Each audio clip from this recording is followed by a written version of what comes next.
me introduce myself. My name is Linda. I'm from C Afternoon Class Semester 7 English Education Study Program, and I'm from Group 2. I'd like to give a presentation about cross-cultural conflict and adjustment. Alright, I will begin by sharing the first slide.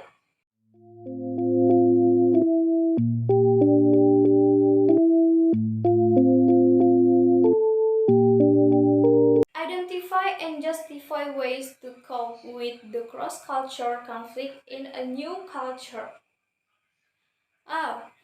For the first, we should know what is the cross-culture. So I can tell you, cross-culture is a term that is often used to describe a situation when a culture interacts with another culture and both of them give each other positive, negative influences and impact. And then, what is conflict in a new culture?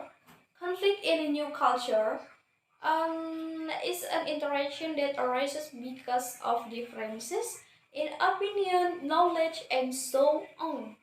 Do you understand? Okay, let's move to next slide.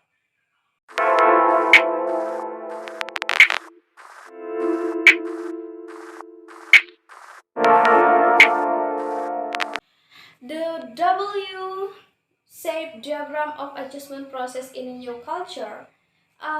We have the in the diagram we see the 5 process in a new culture. First, we have honeymoon period. Second, culture shock. Third, initial adjustment. Fourth, mental isolation. And 5, acceptance and integration. So everyone, let's to know what is a honeymoon period in a new culture. Number 1, honeymoon period. Initially, many people are vaccinated and excited by everything new. The visitor is elated to be in a new culture. Number 2, hostility phase or culture shock. In the W curve model, the second phase is sometimes referred to as the culture shock, crisis stage, or disintegration. Number 3, initial adjustment. Everyday activities such as housing and shopping are no longer major problems, although the visitor may not yet be fluent in the language spoken. Basic ideas and feeling is the second language can be expressed. Number 4, mental isolation. Individually have been away from their family and a good friend for a long period of time and may feel lonely. Many still feel they cannot express themselves as well as they can in their native language. Number 5, acceptance and integration. A routine, example work, business, or school, has been established. The visitor has accepted the habits, custom, food, and characteristics of the people in the new culture. Okay, that's all about the process in a new culture. Let's move to the next slide.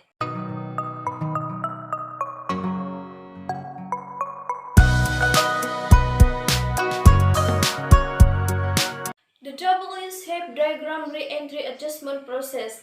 As in the diagram before, each step in the re-entry process is characterized by symptoms and feeling according to the W shape, almost similar to the previous process, but re-entry has some of the following. Number 1, acceptance and integration. The previous behavior that the sojourner usually do or a routine, the example work, business, or school, has been established. New custom, foods, and characteristic and has been accepted by the sojourner. Number 2, return anxiety. Return anxiety. There may be confusion and emotional pain about leaving because friendship will have to be disrupted. Many people realize how much they have changed because of their experience and may be nervous about going home. And then number 3, return honeymoon. Immediately upon arrival in one's own country, there is generally a great deal of excitement. There are parties to welcome back the visitor and a renewed friendship to look forward to. Number 5, re-entry shock. Family and friends may not understand or appreciate what the traveler has experienced. The native country or city may have changed in the age of the former traveler. Number 5, reintegration. This is mean the former traveler becomes fully involved with friends, family, and activity and feel once again integrate in the society. Alright, do you understand that? Okay, let's ask now next slide. Ethnocentrism. Ethnocentrism in the social as well as English discourse mean to apply one's own culture or ethnicity as a frame of reference to judge other cultures, practice, behavior, beliefs, and people instead of using that standard of the particular culture involved. There are 3 aspects that are closely related to ethnocentrism. Number 1, every society has a number of characteristics of social life that can be hypothesized as a syndrome. Number 2, ethnocentrism.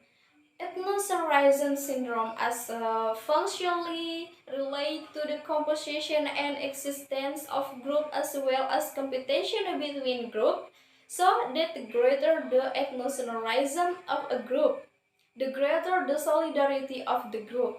Number 3, there is a generalization that all groups show the syndrome, so there is ethnocentrism. Do you understand from my explanation?